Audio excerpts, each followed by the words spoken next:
Joined by head coach Scott Yoder of Shenandoah University football. And coach, let's jump right into it here and talk about last year's team coming into this year.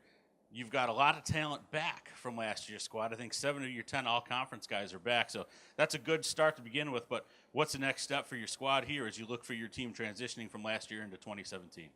Well, obviously, we're really excited about the fact that we've got a lot of returning players that have played a lot of ODAC minutes for us and have had some success there. And we want to build off what we were able to accomplish last year, but also realize that, we're not just going to start where we were last year. It's a new team, you got new seniors, new incoming guys. So we're excited about the pieces that we've got back, and hopefully we can continue to build at Shenandoah.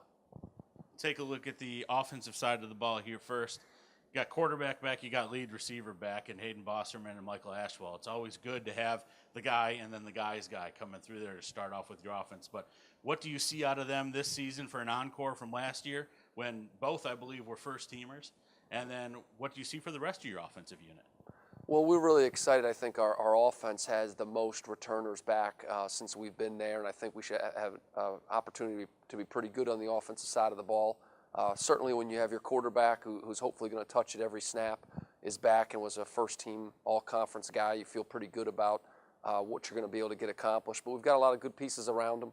Starts up front with the O-line. All those guys are back, and they've had experience. And certainly Mike Ashwell and some of the other pieces, Leonard Scott, if he can stay healthy, was having a big year last year before the injury.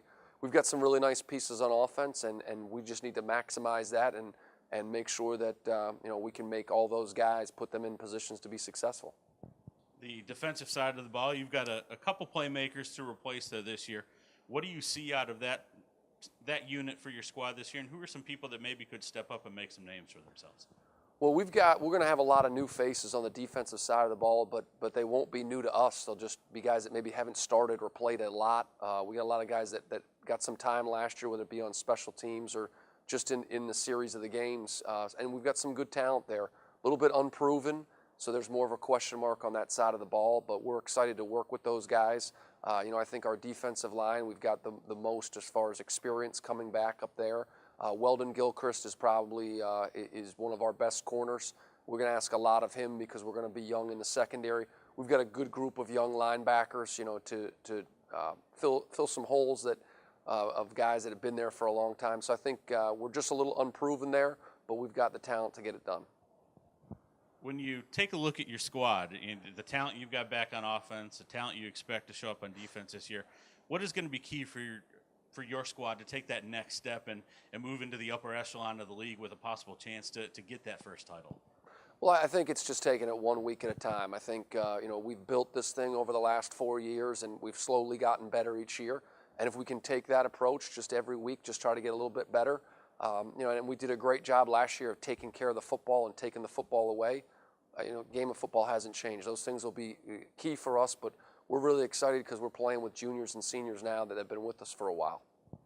And Coach will finish up here by taking a look at the ODAC. A little bit different view for the league this year, just 7 teams with Catholic pulling away and going to the NUMAC, but 2018 right back to 8 squads with Ferrum coming into the league.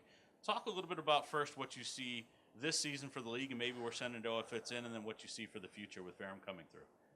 Well, I think the one thing that's so great about the ODAC is that every week is unique, and every week it's about matchups, and anybody can beat anybody. And I think this year is going to really illustrate that. I don't know. There's always some really good teams, and there's some guys that maybe have more returners than the others. But you have, I think, a year that's up for grabs. As far as I don't think there's a clear-cut favorite. Maybe I'm wrong, but I think that the team that ends up playing their best in October and November will win this thing. And we're excited to be a part of the conversation. And we were a part of the conversation a little bit longer last year, and we'd like to take that next step, as you mentioned. So excited about the addition of Ferrum. Certainly a team that's had a relationship with a lot of the ODAC schools, and certainly Shenandoah, so we know them well, and we'll look forward to playing them in next year and obviously in the years to come. Well, Coach, I want to thank you for joining me today, and good luck this season. Thank you very much.